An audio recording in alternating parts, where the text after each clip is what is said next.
Kozolc ali Stok je kulturna dediščina slovenskega podeželja.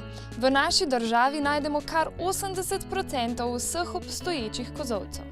Maja Vrtačnik nam je tokrat predstavila blejske kozolce skozi slike, ki jih je naredila v obdobju enega leta. Obiskala pa je kar 300 kozolcev. Zakaj prav kozolci? Po mojem so bili že na vrsti, se že 5-6 let ukvarjam z Bledom.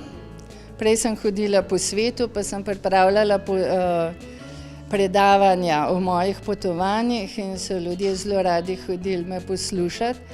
Najprej sem se hecala, da zdaj bom pa Bled začela raziskovati, pa sem ga pa res.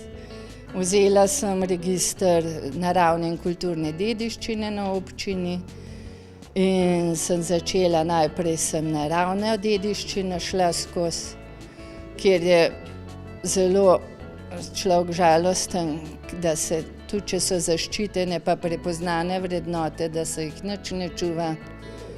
Potem sem 3 leta delala kulturno dediščino, zdaj pa nisem vedela za letos, kaj bi si izbrala. Mislila sem jame, to nam ni uspelo. Imam še en projekt Pogledi z blejskih klopi, teh, ki so res te betonske, stare blejske, ker večinoma gledaš v grmovje. Redko najdeš kakšen lep razgled. Potem sem se pa lotila kozolcev. Pri nas so značilni stegneni kozolci, kozolci na psa in kozolci toplarji. Osnova za zgradbo kozolca je kvadrat. Toliko kot je razdalja med dvema stebroma, toliko naj bi bil kozolc visok. Ja, sigurno bi se jih dal jim dati dodano vrednost. Lahko bi raven tako še ljudje seno noter sušili, če bi krave hranili s senom, z bogato travo, ne pa s koruzo. In da ne bi balirali toliko. Ker zmeraj bolj je ljudem pomemben to, da je kvaliteta, ni važna kvantiteta. Boljš, da vzameš 10 dek sira, kakor 10 dek pravega sira iz mleka, kjer se je krava prosto pasla, kot pa kilo sira, ki je bila krava hranjena z silirano koruzo. Prvotno je kozolc namenjen za sušenje žita in trave.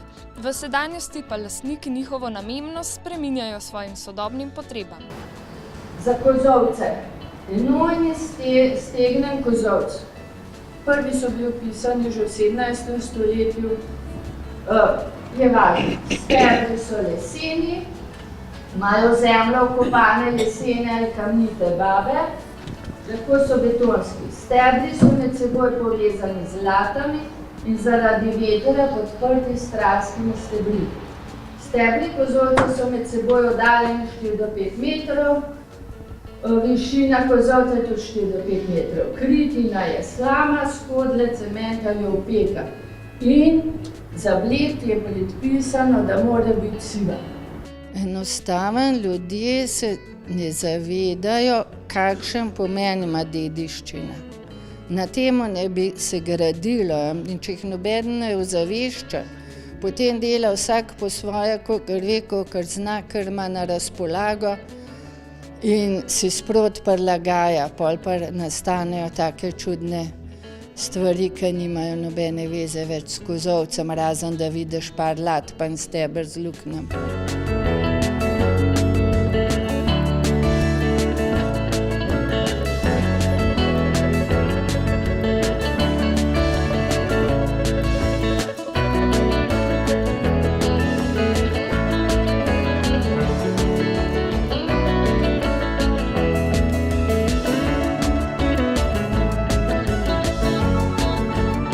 Zelo zanimivo, veliko smo jih že videli, nekaj smo jih tudi vedeli, kje so, ampak zanimivo je to, da se tako spreminja ta namembnost, da jih ljudje uporabljajo za vse ta drug, razen za sušenje sena oziroma to, kar se je včasih sušilo noter v kozolcih.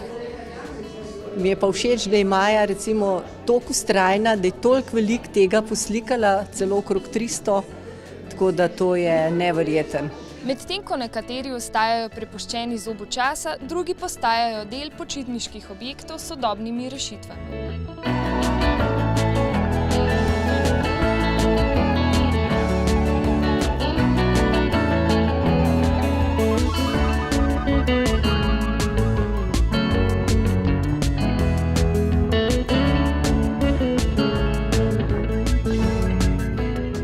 Ja, jaz se bojim, da se bojo spremenili v vikende, da gre v to smer, ne? Ker se bojo vedno manj uporabljali za ta prvotni namen, pač vedno več te trave se balira v tele, pač jaz mislim, da se jim nič dobrega ne piše.